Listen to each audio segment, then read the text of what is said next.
how to lower the quality in Capcut. Hello everyone, welcome back to my channel Quick Guide. Today in this tutorial video, I will show you guys how you can lower the quality in Capcut. So let's get right into the video. Firstly, open your Capcut application and tap on New Project. Now select the clip where you want to lower the quality. Once you are on this page, now click on your video and zoom it out really far like this.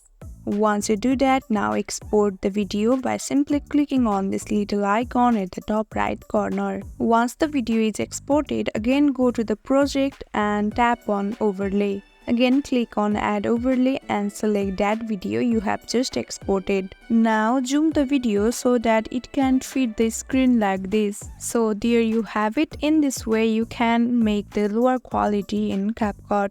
I hope this video helped you. Don't forget to drop a like and subscribe to my channel. We'll see you on next video. Till then, stay tuned. Bye bye.